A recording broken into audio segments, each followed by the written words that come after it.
ওমানের বিশাল বড় একটি উদ্যোগ। এরকম উদ্যোগ নিলে সত্যি সত্যি এটা প্রবাসীদের জন্য অনেক অনেক ভালো হবে।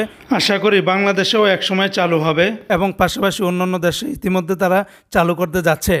বর্তমানে ওমানের দালালদের খপ্পরে যেন না পড়ে সেজন্য ওমানে প্রবাসী নিয়োগে সহজ করতে চালু করা হলো ওমানের ভিসা সেন্টার। ম্যানিলায় আনুষ্ঠানিকভাবে উদ্বোধন করা হয়েছে ওমান ভিসা এবং মেডিকেল পরীক্ষা কেন্দ্র। ওমানের শ্রম আইন অনুযায়ী শ্রমিক নিয়োগে প্রক্রিয়াকে সহজ এবং সুশৃঙ্খল করতেই এই কেন্দ্র চালু করা হয়েছে। উদ্বোধনী অনুষ্ঠানে উপস্থিত ছিলেন ওমানের পররাষ্ট্রমন্ত্রী সাইদ বদর আল বুসাইদি এবং শ্রমমন্ত্রী প্রফেসর ডক্টর মাহাদ বিন সাইদ আল বাওয়াইন। এই কেন্দ্র চালুর সিদ্ধান্ত আসে সম্প্রতি সেবু সিটিতে অনুষ্ঠিত ওমান ফিলিপাইন বিনিয়োগ বৈঠকের ফলস্বরূপ হিসাবে। নতুন এই কেন্দ্র বায়োমেট্রিক নিবন্ধন এবং স্বাস্থ্য পরীক্ষা, দলিল ও চুক্তি সত্যায়ন সহ বিভিন্ন প্রয়োজনীয় সেবা দেওয়া হচ্ছে।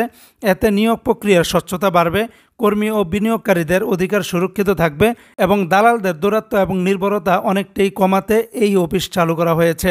কর্মীর দক্ষতা এবং যোগ্যতা যাচাইয়ের সুযোগও থাকবে এখানে। বাংলাদেশ সহ দক্ষিণ এশিয়ার দেশগুলো থেকে ওমানে যাওয়া বিপুল সংখ্যক কর্মীর জন্য এটি একটা কার্যকর মডেল হিসেবে বিবেচিত হতে পারে। এছাড়াও ওমানে মোবাইল সিম এবং ব্যাংক অ্যাকাউন্ট খোলার সুবিধাও দেওয়া হচ্ছে। থাকছে তথ্যকেন্দ্র এবং সচেতনমূলক অভিবাসন। এই উদ্যোগের অংশ হিসাবে ওমান ভবিষ্যতে বাংলাদেশ সহ অন্যান্য শ্রম রপ্তানিকারক দেশেও একই ধরনের কেন্দ্র স্থাপনের পরিকল্পনা করে যাচ্ছে।